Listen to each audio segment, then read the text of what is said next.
Friends, today we bring you one of the most unbelievable and emotional stories you've ever heard. The abandoned bride married a poor drifter, but she never knew he was actually a millionaire. A bride left heartbroken at the altar, a stranger with nothing to his name, and a twist that no one could have imagined. What happened next will truly shock you. So make sure you watch this video till the very end without skipping, because every moment of this story will keep you hooked. Don't forget to like this video, comment below, and tell us from which country you're watching, because we love hearing from all of you around the world. And of course, if you're new here, subscribe to our channel and click the bell icon so you never miss powerful stories like this one. So, let's get started. The pipe organ thundered through the nave of Sacred Heart Church in Manhattan, each chord swelling and dissolving against white marble columns until the air itself seemed to glow. Hundreds of white blooms, roses, lilies, orchids, spilled from pedestals and window ledges, their perfume threading into something warm and honeyed. Light from the stained glass turned that fragrance into color, gold over the choir loft, cobalt in the transept, a gentle rose at the center aisle where a red runner unfurled like a velvet river toward the altar. Guests stood when the processional began, satin and black wool whispering as they rose. A young usher quietly lighted a leaning pew candle. A grandmother kissed a rosary wrapped around 3 fingers and tucked it back into her clutch. Someone stifled a sob with an embroidered handkerchief. In the first pew, the Alvarez family held their breath as if the whole line of ancestors were pausing with them. And then there she was. Sofia Alvarez, framed by the nave's arch and the kaleidoscope of glass, looked almost unreal. Her gown, a French satin sheath layered with a cathedral-length overskirt, moved like water. The hand-sewn seed pearls along the bodice caught and released light with every breath she took. A vintage family mantilla, ivory lace as soft as a sigh, rested on her crown and fell to her shoulders, turning her face into a small miracle of shadow and shine. Her chestnut hair was swept into a clean chignon. A few deliberate wisps softened the heat in her cheeks. Her eyes, brown, bright, fearless, shone with a joy so complete it seemed to spill down the aisle ahead of her. She met Father Anthony's gaze at the altar and gave the smallest nod. He returned it, 60-something, white hair like frost at the temples, blue eyes clear and kind above a gold stole. He had married half the parish, buried their beloved, christened their babies. He'd spent the morning checking the church twice over, then a third time just to be sure. Everything perfect. Everything worthy. The organ held its last note. Silence fell, a soft, waiting hush. It fractured with a whisper. "Where's Ryan?" The silver-haired woman in the front pew tilted toward her husband, voice thin as tissue. "He was meant to be here at 1:15, he murmured, glancing down at a heavy gold watch that had kept time through 4 decades of boardrooms and baptisms. Whispers traveled the pews like a breeze rippling wheat. A groomsman checked the sacristy door and found only the shadow of his own doubt. A bridesmaid's smile tightened. Father Anthony kept his solemn warmth, but his fingers began drumming against the leather cover of his Bible, a small, private metronome. A discreet buzz tremored through his vestments. It was nothing, a polite vibration in the breast pocket of his alb, but amid the hush it cracked like thunder. He hesitated. Phones had no place at the altar, and then something older than rules guided his hand, the obligation to truth, to care, to whatever this moment would require. He slid the phone free beneath the folds, glance quick, apologetic. 2 lines. Blue-white on the screen. Every letter a blade. "Sorry. I can't. Please don't ever look for me. R." The blood left his face. Father Anthony read it again, as though the act might smudge the message into mercy. It did not. He lifted his eyes to Sophia. Still radiant. Still standing at the edge of a life she'd believed would open for her like those stained glass lilies behind the choir.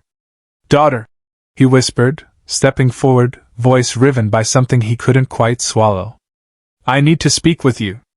The smile on Sophia's mouth trembled, a candle nodding before a draught. "What is it, Father? Where's Ryan?" He showed her the phone. She did not scream. No dramatic gasp tore the air. Instead her breath stalled, turned thin and ragged, and a stillness moved through her that felt like frost painting the inside of a window. She read the lines once, twice, a third time, as if repetition might sculpt a different ending. Color drained from her cheeks. The pearls on her bodice seemed suddenly, painfully bright. Her fingers tightened around the bouquet until petals creaked. A single tear gathered without permission and slid, silver and precise, along the soft plane of her cheek. Then another. They were not the showy tears of spectacle. They were the quiet, exact tears of something breaking far beneath the surface. A murmur rose, confusion searching for a center. "What happened? Is he delayed?" Someone call. A bridesmaid moved as if to steady Sophia, then stopped, palms open, unsure where comfort belonged. In the 8th row, a tall man with lacquer-dark hair and a suit that knew the cost of good tailoring watched without blinking. Richard Cole, Ryan's cousin? His mouth held a curve that might have been sympathy to the untrained eye, but his gaze, flat, assessing, never softened. He looked like a man who had waited a long time for a certain clock to strike. Far back, in a straight-backed pew all her own, Carmen Alvarez sat very still. 82, navy silk, posture that never apologized.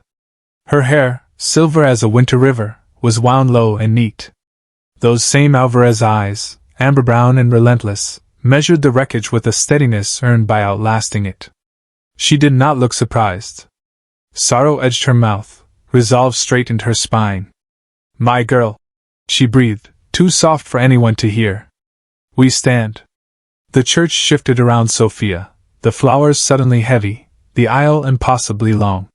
She could feel every look on her like the prickle of static, pity and curiosity rasping against bare skin. Her mind, stunned, tried to refocus on solid things: the weight of the bouquet, the coolness of the ring waiting in a velvet box, the faint cologne of someone in the front pew. Solid things buckled. And then, like a file pulled in from the cold, memory snapped into place. The will. Her grandfather's clause, the one that had seemed romantic and infuriating in equal measure when the lawyers read it in a mahogany conference room 2 years ago. Control of Alvarez and Sons, Boston Mills, Manhattan showroom, a century of sweat and silk, would pass to his heir who married before turning 30. Stability, he'd called it. Commitment. He believed in anchors, in families bound tight enough to ride out whatever markets and men might do. Sophia's 30th birthday was tonight. At 12 a.m. The sanctuary clock read 3 p.m. 9 hours. Her heartbeat changed cadence, fear folding around fury, grief hardening into something she could hold. 100 images flared and went dark, first fittings, menu tastings, laughing across a tiny bistro table while Ryan sketched honeymoon routes on a napkin. The way his hand had covered hers when she talked about weaving labs and new looms and the cost of being better than cheap. She had believed. She had built a future in the quiet between those moments, brick by brick, promise by promise. Under the weight of one text, it all shuddered. "No," she said, so low only Father Anthony and the nearest bridesmaid heard it. Not to the loss, she could not summon denial for that, but to the void it threatened to leave. "No." The whisper tide swelled. Richard's eyes flicked to the transept clock. A satisfaction, almost imperceptible, touched the corner of his mouth. Flowers that had seemed to breathe now looked waxen. The red runner felt like a tongue of carpet ready to roll itself up beneath her feet. Something primal moved through Sophia, the animal knowledge that says, "Go. Move. Get out of the gaze that wants to see you fall." She gathered a fist of satin. Turned. Ran. Her heels struck marble like metronome clicks, too loud, too human in that hallowed space. Petals shook loose behind her, a white trail abandoned to the aisle. "Sophia!" Father Anthony's voice echoed, not command but plea. It did not slow her. The great doors gave way beneath her hands and flung her into Manhattan afternoon. September had gone gray. Clouds stacked over Midtown like slate pulled from a drawer. The city, ever itself, kept moving, cabs nosing the curb, a courier astride a bike, a street vendor lowering a metal shutter with a clatter. The air cut cool against the heat in her face. She stopped at the top of the church steps, breath tight and high in her chest. The bouquet's thorns bit. A camera phone lifted across the street. A stranger's mouth formed an O. For one dizzying, humiliating second, Sophia saw herself exactly as the city would, the runaway bride cliché, soaked in pearls and bad timing. The first drops came, hesitant, almost polite, dotting stone and satin. The smell rose at once, rain waking dust, lilies turning sharper. Another drop, then three, then a steady patter became a sheet. The mantilla grew damp, then heavy, its lace clung to her throat. Her makeup, flawless an hour ago, softened at the edges until she was herself again, not a photograph of herself. "How did this happen?"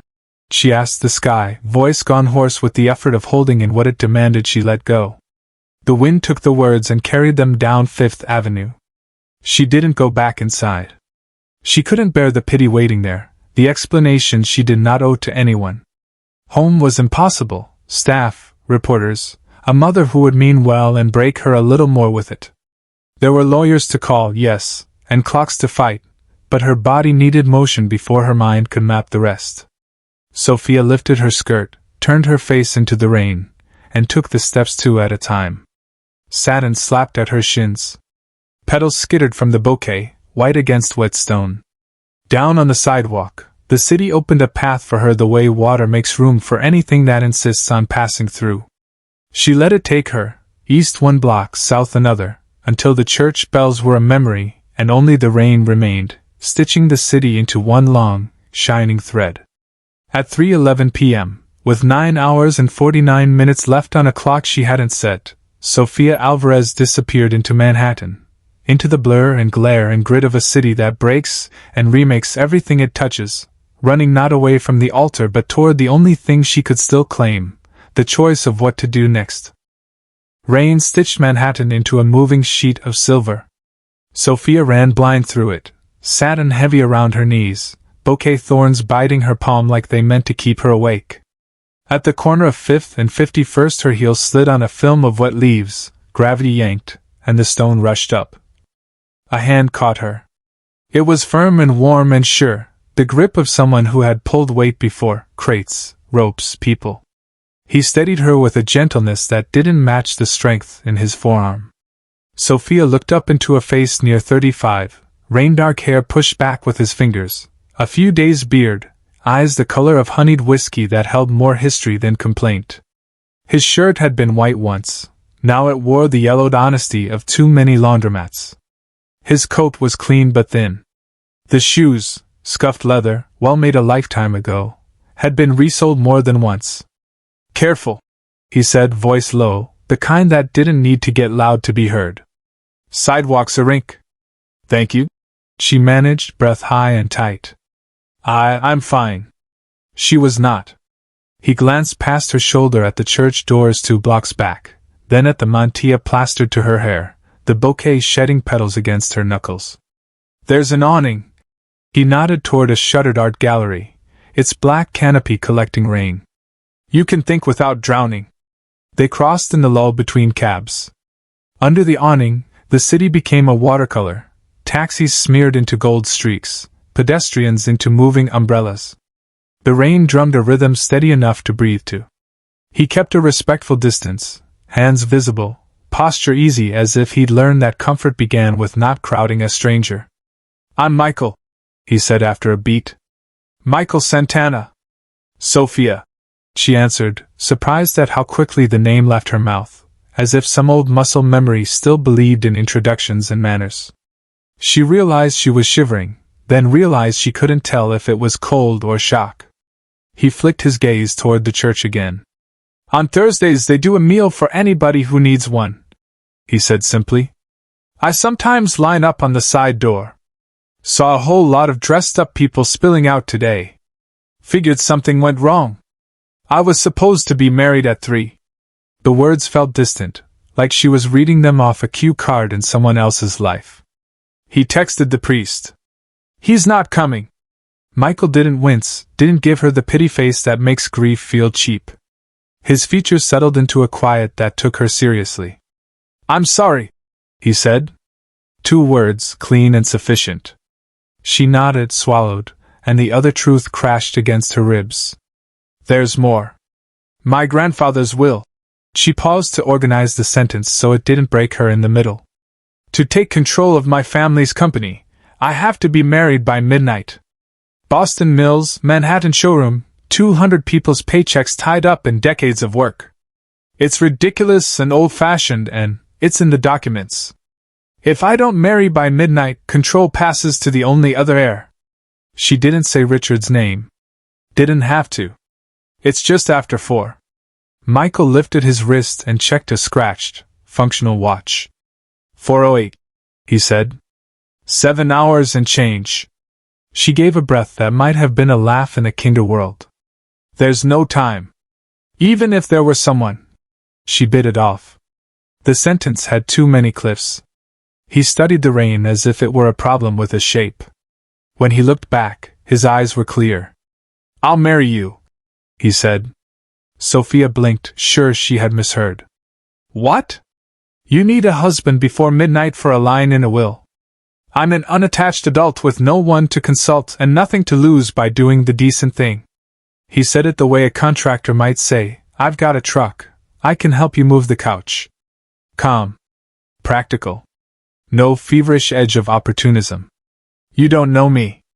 It came out half protest, half plea. I know enough. A beat. You were left without warning and went to ground instead of performing for the cameras. You're thinking about the people whose jobs are on the line, and you're standing in a puddle because you won't bolt home to hide. That's a start.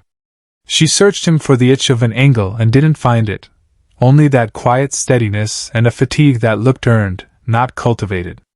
Why would you do this for a stranger? Because sometimes people do the thing in front of them, he said. A small, almost private smile touched his mouth.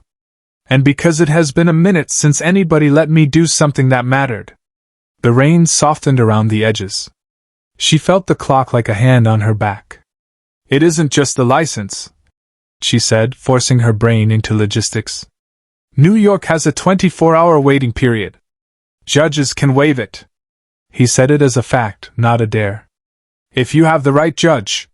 She thought of the folder her grandmother kept labeled in black fountain pen ink, contingencies. She had teased her for it once. Carmen Alvarez had only raised one brow and said, If you plan for rain, you never resent the weather. Sophia nearly laughed now at the cruelty of the symmetry. My grandmother, she said. Upper East Side. If anyone can make the government turn on a heel at dinner time, it's her. Then we're wasting minutes. Michael stepped out, arm loose at his side in case she needed balance. Can you walk? She could. She did. A cab slid to the curb as if summoned by urgency. The driver took in the dress, the veil, the face, and decided the meter could run while Mercy drove. They rode in a silence that wasn't empty. Sophia wrung rain from lace and texted 2 words to her grandmother, coming now. The reply arrived before the dots could blink a second time. Doors open. Carmen Alvarez's townhouse on East 73rd had the confidence of a woman who'd paid the mortgage before most of her neighbors were born.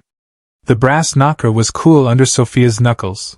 The door opened without it, and Marisol, the house manager who had kept the Alvarez household standing through 2 recessions and 1 scaffolding collapse, gasped and then reached for Sophia's hands. Dios mío! You're freezing! Then she saw Michael and let her gaze do its quiet, protective work. He took the scrutiny without flinching. In here. Carmen's voice carried down the hall, level and impossible to ignore.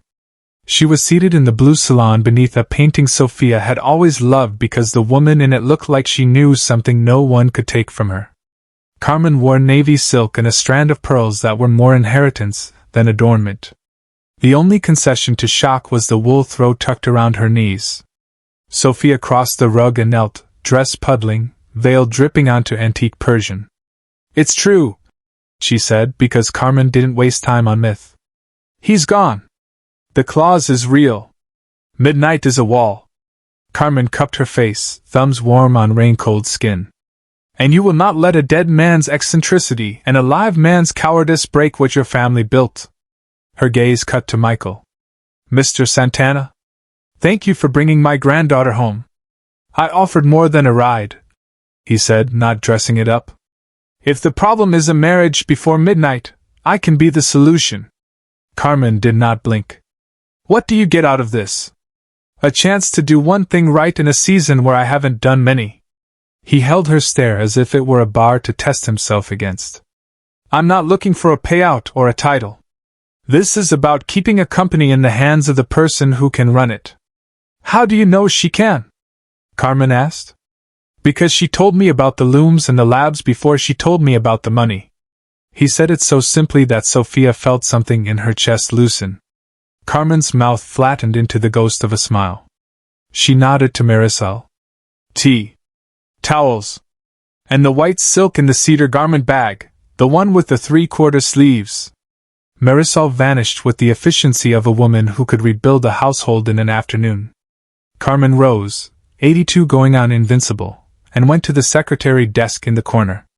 From a lower drawer she drew a leather portfolio, placed it on the writing surface, and opened it to reveal a stack of documents, a fountain pen, and a typed list of names and phone numbers with notes in her tight hand. I am old enough, Carmen said, to have earned the right to be paranoid. She slid a form towards Sophia. Application for a marriage license.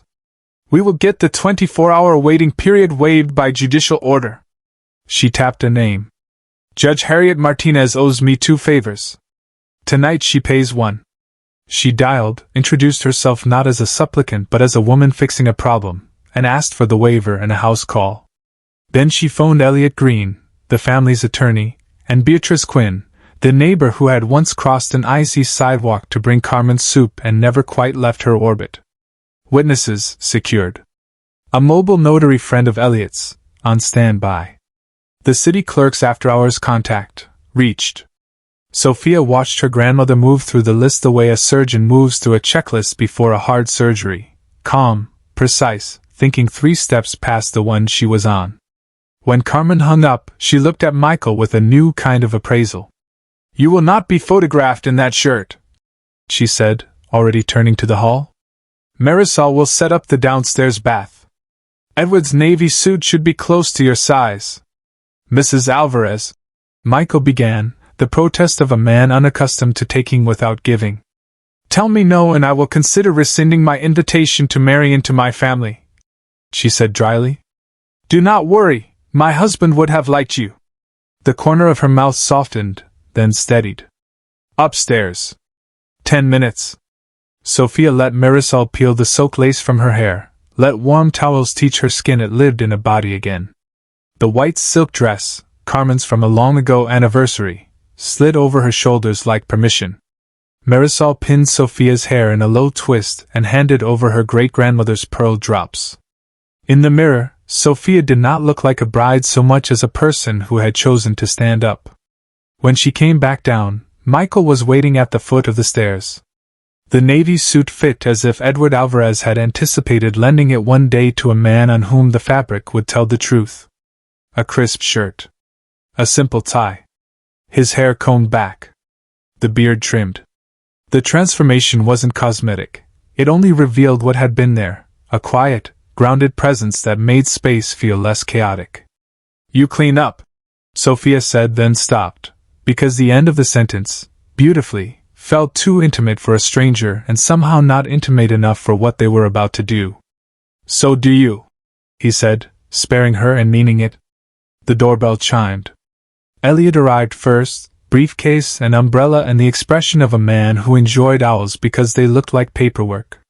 Beatrice swept in behind him with lipstick-like authority, and a hug that nearly knocked the wind from Sophia. Judge Martinez followed with a clerk from the city clerk's office who had the air of someone who knew exactly which rule could bend when justice required it. They turned the blue salon into a chapel because a chapel is any place where vows are told the truth. Marisol lit 2 candles on the mantel.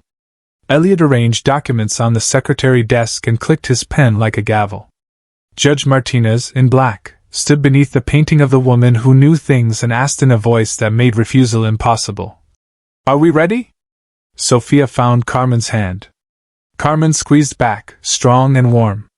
Michael turned to face her, and something like steadiness passed between them, an agreement that whatever else this was, it would be done with dignity. Before we begin, Judge Martinez said, Ms. Alvarez, Mr. Santana, do either of you require the 24-hour waiting period waived? She lifted a form already half-filled, the ink gleaming where her clerk had left space for a signature. On good cause shown, the court so orders. The grandfather clock in the hall chimed once, then twice, then a third time. 10:45. Let's marry you, Judge Martinez said, and for a breath the rain on the windows sounded like applause. The clock in the hall tolled again, 10:50. Rain pressed steady against the townhouse windows, a muted percussion that filled the blue salon with rhythm. Judge Martinez stood beneath the oil painting, black robe falling like authority itself, pen in hand. State your full names for the record, she instructed, voice formal yet not unkind. Sofia Elena Alvarez. Sophia answered, the syllables firm despite the tremor in her chest. Michael David Santana. Michael said, his voice steady, carrying the kind of weight that made the room take him seriously. Elliot Green, attorney and witness, nodded once, scribbling in deliberate script on the documents laid across the secretary desk.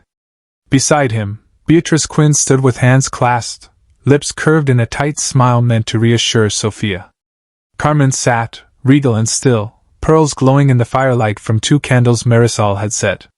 She looked less like a spectator than like a matriarch presiding over something she had always known would come. Judge Martinez continued. Do you, Sofia Elena Alvarez, take Michael David Santana to be your lawful husband, to have and to hold from this day forward, for as long as you both shall live, under the laws of the state of New York? Sophia inhaled slowly. She had dreamed of this question for months, imagined Ryan's hand in hers, his familiar grin, the sparkle of family and friends. Now it was different. The gown was borrowed silk, the guest a grandmother, a lawyer, a neighbor, a judge who owed favors. And yet, looking at Michael, hair still damp from the shower, the navy suit fitting him with uncanny precision, his eyes holding hers without flinching, she felt something unexpected. Safety. Steadiness. I do, she said. The words surprised her with their strength, like steel hidden under lace. Judge Martinez turned.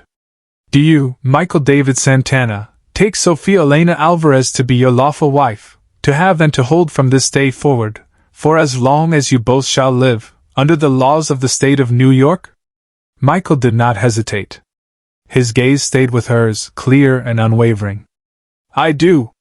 The words, spoken without flourish, landed with the weight of stone laid into foundation. By the authority vested in me by the state of New York, I now pronounce you husband and wife.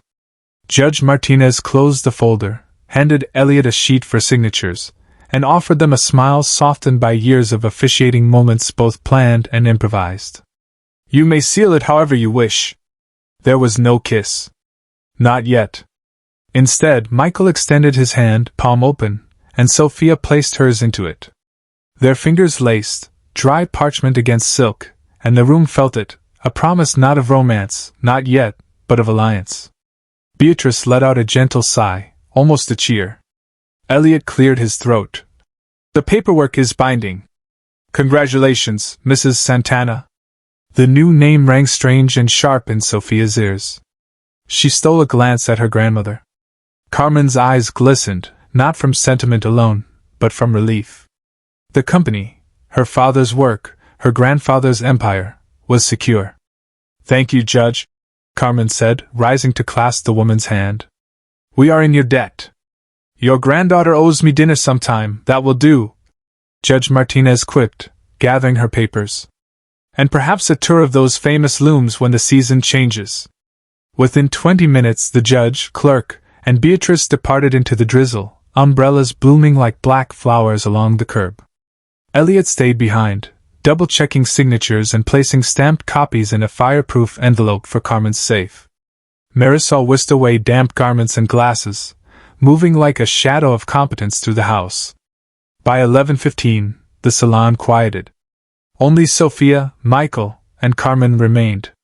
Candle wax had melted into soft pools. The rain eased, tapping a slower rhythm. Well, Carmen said, settling back into her chair. It is done. She looked at Michael. And you, young man, have made yourself a part of this family in the most unusual way I have ever witnessed. Michael inclined his head, respectful. I meant what I said earlier, ma'am. I don't intend to interfere in business or in family matters. My role here is to help Sophia meet her obligation, nothing more. Carmen studied him with those sharp amber eyes. I believe you believe that. But understand, whether you like it or not, your name is now tied to hers, and hers to a company worth more than most people can imagine. The world will draw conclusions. I'll bear them, Michael said simply. Sophia's voice, quiet but insistent, broke in. You won't bear them alone. We'll manage this, together. At least until I can stabilize things. Carmen smiled faintly, the kind of smile that hid more wisdom than warmth. That is exactly what your grandfather wanted, she murmured.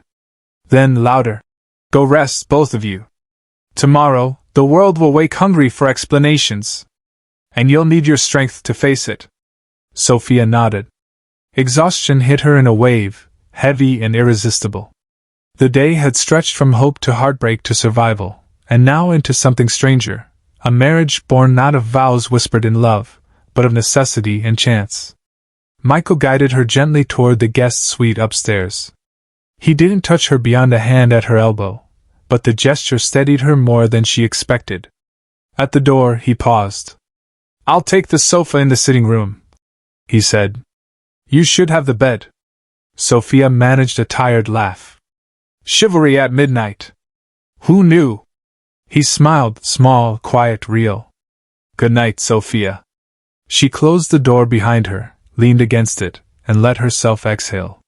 Her reflection in the mirror across the room showed a woman she hardly recognized, pearls at her ears, silk hugging her frame, eyes red but alight with something new, not joy, not yet, but resolve. Downstairs, Carmen slipped into her study and locked the safe, placing the signed license among other family papers. She allowed herself a single whispered prayer of thanks to Eduardo, her late husband, before extinguishing the lamp. In the darkened guest suite, Sophia slipped between crisp sheets, listening to the muffled city beyond the rain. Her last thought before sleep was not of Ryan, nor of humiliation, but of Michael's hand steadying her on the slick sidewalk.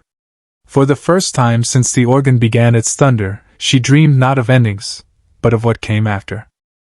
Morning came soft and gray over Manhattan, rain-washed streets glinting beneath the slow crawl of traffic. In the guest suite of Carmen Alvarez's townhouse, Sophia stirred awake. For a suspended instant, she forgot everything, forgot the church, the text, the running. She stretched against crisp sheets and smelled faint lilac from the linen wash. But then her gaze caught the pearl earrings on the nightstand, the silk gown draped over a chair, and reality swept back like a cold tide. She was married. Not to Ryan. To Michael Santana, the stranger who had steadied her in the rain. The other side of the bed was untouched, but the pillow bore the faintest warmth of someone who had checked on her. She sat up, brushed back her hair, and heard water running behind the bathroom door. Michael's low hum carried faintly with the pipes, a tune simple and steady. When the door opened, he stepped out in the navy trousers and a fresh white shirt, sleeves rolled at the forearms, his dark hair damp and combed back. He looked less like the worn man of the night before and more like someone who belonged in rooms like this. "Good morning," he said, noticing her awake. His voice carried no awkwardness, only calm. "I hope I didn't wake you." "No," Sophia replied, sitting straighter. "I was already awake." She hesitated, feeling the weight of the strangeness. "How was the sofa?" A small grin touched his mouth. "Better than most of the places I've slept. Your grandmother's sofa is kinder than some hotels I've known." His tone was light, but the hint of past hardship flickered beneath. Before Sophia could ask, a soft knock sounded on the door. Carmen's voice, clear even at 82, carried through. "Breakfast in the dining room. We have much to discuss." Downstairs, the dining room table gleamed beneath morning light. Carmen sat at the head, pearls in place, her silk robe exchanged for a tailored suit. Before her lay a spread of melon, coffee, and delicate pastries. She gestured them forward with the authority of a general calling her officers to council. "Now," Carmen began, cutting a slice of melon with surgical precision. "The immediate crisis has passed. The marriage is legal. The company remains under our control. But this is only the beginning." She set her fork down. "The world will ask questions, and the board of directors will expect stability." Sophia's stomach tightened. She knew her grandmother was right. Alvarez and Sons had survived a century of storms, wars, recessions, shifting markets. But no company could survive the perception of chaos at the top. Michael lifted his coffee, listening with an attentiveness that made Carmen narrow her eyes, as though measuring the weight of his silence. At last he spoke. "If you'd like, I can take a look at how the business is running. Not as a husband asserting rights, but as an extra pair of eyes. A neutral set." Carmen arched a brow. "Most men in your position would already be plotting how to leverage it." Michael held her gaze. "I'm not most men. This marriage isn't about me gaining power. It's about keeping what your family built safe. If I can help, I will. If not, I'll step back." For a long breath, Carmen studied him. Then, almost imperceptibly, she nodded. "Interesting." Sophia set down her cup. "I could use the help," she admitted, her voice softer than she meant. "Ryan was supposed to be my partner in this. Now the board is restless, contracts are delicate, and—" She stopped herself. The pain of Ryan's betrayal still lay close to the surface, and she refused to let it color her voice before her grandmother. Michael leaned forward slightly, his tone pragmatic. "Tell me what Alvarez and Sons produces. Where are the weak points? Who are your competitors?" Sophia blinked, caught off guard by the sharpness of his questions. "Premium textiles," she began slowly. "Our looms in Boston and Providence make fabrics for designers across North and South America. But cheap imports are cutting margins. We need modernization, new machinery, digital logistics, broader export routes. Our team is skilled, but morale is fragile." Michael nodded, listening with the gravity of someone who had once sat at similar tables. "And management? Do you trust your directors?" "Yes," Sophia said. Then, after a pause, "Mostly." Carmen cut in, voice brisk. "They are loyal to the company but rattled by last night. Your cousin Richard will seize the opportunity to undermine you. He'll paint this marriage as desperation, as manipulation. If he can't challenge the legality, he'll challenge perception." The name stung Sophia like a brand. Richard, his smirk in the pew, his calculated gaze as she fell apart. She knew her grandmother was right. He wouldn't stop. As if summoned by thought, Marisol entered, her usually unshakable composure disrupted. "Forgive the interruption," she said, eyes troubled. "There's a man at the gate asking for you, Senora Sophia. He says his name is Richard Cole. He insists it is urgent." Sophia's fork froze midair. Her heart lurched. Carmen's expression hardened to marble. Michael set down his coffee with deliberate calm. "Do you want me to stand with you?" Sophia hesitated. Pride told her to face Richard alone. Logic told her that appearances mattered, and that she was no longer standing alone. She lifted her eyes to Michael's and saw not pressure, not pity, only quiet readiness. "Yes," she said. "If he wants to see me, he can see both of us." They rose together, crossing the tiled hall toward the great double doors. Beyond the glass, Richard stood in yesterday's suit, crumpled and wet, his eyes wild with something between anger and desperation. When the doors opened, his voice cracked the morning air. "Sophia!" He stumbled forward. "Thank God. We need to talk." Her spine stiffened, chin lifting with all the dignity she could summon. "Good morning, Richard. This is my husband, Michael Santana." Richard's face drained of color, then flushed with fury. "Your what? Husband?" His gaze snapped between them, disbelief collapsing into rage. "That's impossible. You couldn't have done this. Not so quickly. Not legally." Sophia's voice, cool and unyielding, cut him off. We were married last night. Before midnight. By Judge Harriet Martinez, with witnesses present. The clause is fulfilled. Richard staggered back half a step, as though the words had struck him. Behind the anger in his eyes burned something sharper, fear. And in that moment, Sophia realized, the battle for her family's company was only beginning. The air in the marble foyer turned heavier with Richard's outburst. His chest rose and fell, breath ragged, eyes bloodshot from a sleepless night.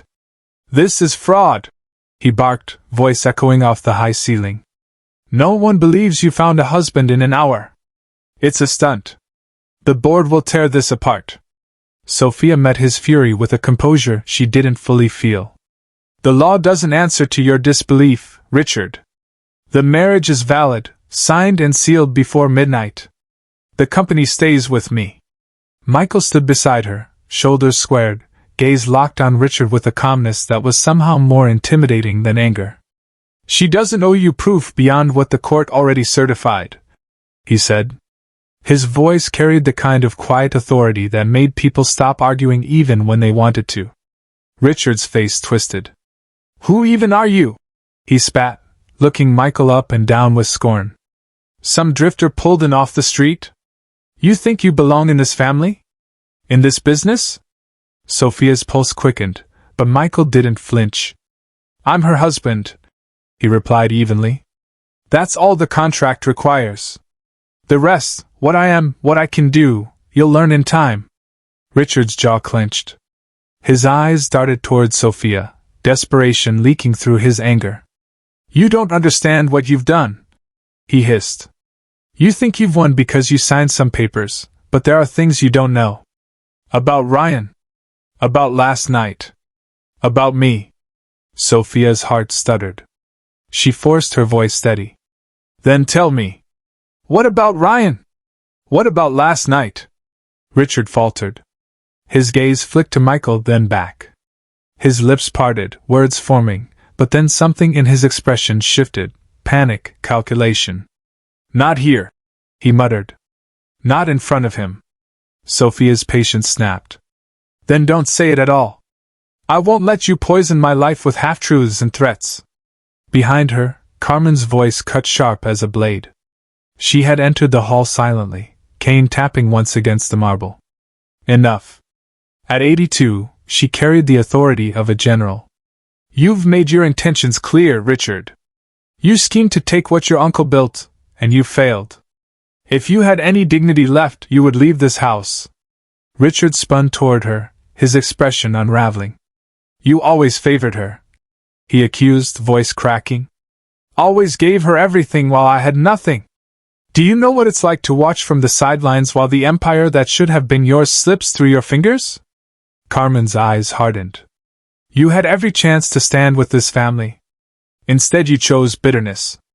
That was your ruin, not me, not Sophia." Richard opened his mouth, but before he could speak again, the distant wail of sirens cut through the morning. They grew louder, closer. Everyone turned toward the tall windows. Then came the acrid smell, smoke curling faintly into the air. Sophia's stomach lurched. A phone rang from the side table. She snatched it up. Marina, the company's production director. Her voice shook through static. "Sophia! Thank God. The Boston mill is on fire. We've evacuated everyone, but it's spreading fast. The weaving floor, it's gone." The foyer tilted around Sophia. She gripped the receiver as if her hand alone could hold back disaster. "What? How bad?" "Bad," Marina said, coughing through the line. "The fire started before dawn. Firefighters are here, but it looks intentional." Sophia's knees weakened. Michael's hand steadied her elbow, grounding her. Richard's face blanched, then flushed red. "No," he muttered, too quickly, too sharply. "That's impossible." Michael's eyes narrowed. "You knew," he said quietly, almost to himself, watching Richard flinch. Carmen stepped forward, cane striking the floor with a crack. "Sophia," she said firmly, pulling her granddaughter's spinning thoughts back into focus. "Go. Take Michael. The company needs you at that fire. Let me deal with this viper. Her gaze cut like steel toward Richard. Sophia hesitated. Every instinct screamed not to leave her grandmother alone with him. But Carmen's eyes, fierce, unflinching, brooked no argument. Michael leaned closer. We need to see the damage with our own eyes. If it's arson, it's not just about the will. Someone wants to break the company completely. Sophia's pulse thundered in her ears. She squeezed her grandmother's hand once, hard, then turned toward the door with Michael at her side. Outside, the city had shifted again, the rain gone, leaving steam rising from hot pavement. A black sedan waited in the drive, polished but worn, unmistakably Michael's. As he opened the passenger door for her, Sophia shot one last glance back at the house. Richard stood in the foyer's shadow, jaw tight, eyes burning with something between rage and fear. Carmen stood opposite him, tall as the portrait behind her, unshaken. Sophia slid into the seat, silk dress brushing leather, heart pounding with dread. The sirens in the distance had become a summons. As the car pulled into the avenue, Michael's voice was quiet but resolute. Sophia, he said, hands steady on the wheel. Whatever we find at that mill, it won't just be fire. It'll be truth. The black sedan sliced through the Manhattan avenues, tires hissing on wet asphalt. Sophia sat rigid in the passenger seat, fingers clenched around her grandmother's pearl-handled rosary she had snatched at the door without thinking. Each red light felt like a year. Michael drove with the focus of a man used to crisis.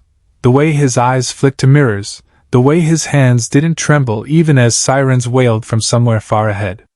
Sophia stared out at the city, the familiar skyline blurred by smoke and dread.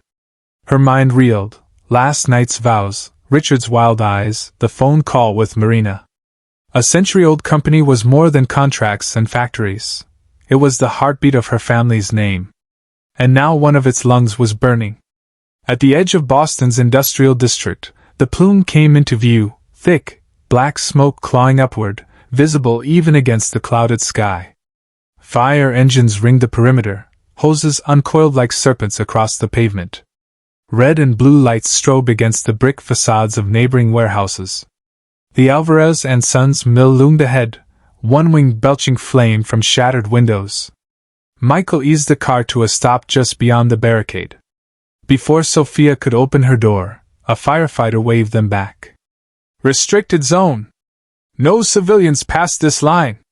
Sophia pushed forward anyway, her voice cracking but firm. I'm Sophia Alvarez. This is my company. Those are my employees in there. The firefighter blinked, recognition dawning. Ma'am. He hesitated, then motioned them through. Stay clear of the south wing, it's too unstable. Sophia's heels struck the wet ground as she hurried across the lot, Michael at her side. The heat rolled at them in waves, prickling her skin. Workers clustered near the parking area, faces streaked with soot, eyes wide with fear. When they saw Sophia, a murmur spread, she came. She's here.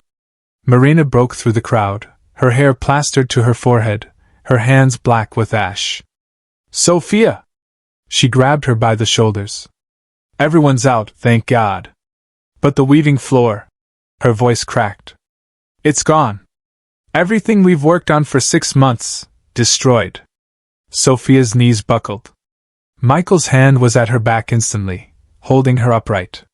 She steadied herself, inhaling smoke and resolve. Equipment can be replaced, she said, though her voice shook. People can't. We saved what matters most. Marina nodded, tears streaking tracks through soot. But Sophia saw it.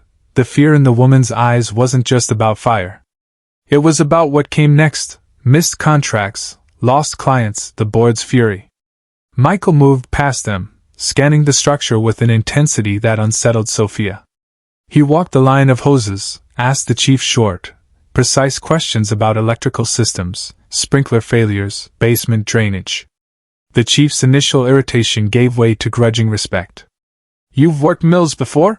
The captain asked, wiping sweat from his brow. Michael's reply was clipped. Consulted for them. Long time ago. He pointed toward the north wall. If you vent the upper rafters now, you'll stop the fire from jumping to the dye house. The captain barked orders. Within minutes, a ladder truck extended, firefighters hacking into the roof. The flames flared, then shifted, then slowly subsided under torrents of water. Sophia watched stunned. This wasn't luck. This was knowledge, hard-won, lived in. Michael wasn't just some drifter who had appeared under an awning. He knew things only an executive, an engineer, or a man deeply rooted in industry would know. When the worst of the blaze was under control, Michael pulled out his phone. Sophia caught fragments of his low, urgent voice. Yes. I need an assessment team here in 2 hours. No, don't wait. Bill it under my authorization. Use the Mendonça clearance. Sophia froze. Mendonça. The name thundered in her memory like a curse. Mendonça Enterprises, the rival family firm that had shadowed Alvarez and Sons for generations. Her grandfather had spoken of them with contempt, her father with bitterness. And now Michael. Michael carried their name. She stepped closer, her heart pounding harder than it had at the altar, harder even than when Ryan abandoned her. Michael, she said, her voice thin but sharp. Who are you? He ended the call, slid the phone back into his pocket, and looked at her. For the first time since they met, the calm in his eyes cracked, revealing something raw beneath, regret, perhaps even shame. My full name is Michael David Mendonça, he said quietly. Son of Gustavo Mendonça. Your family's oldest rival. The roar of the fire, and the hiss of hoses seemed to fade into silence.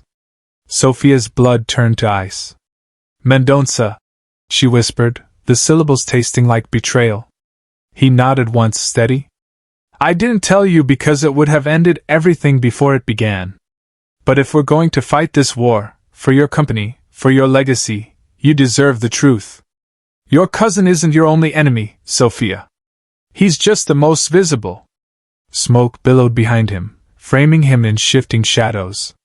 And Sophia, trembling in silk still damp from rain, realized her nightmare had only just begun. She had married into her family's oldest feud.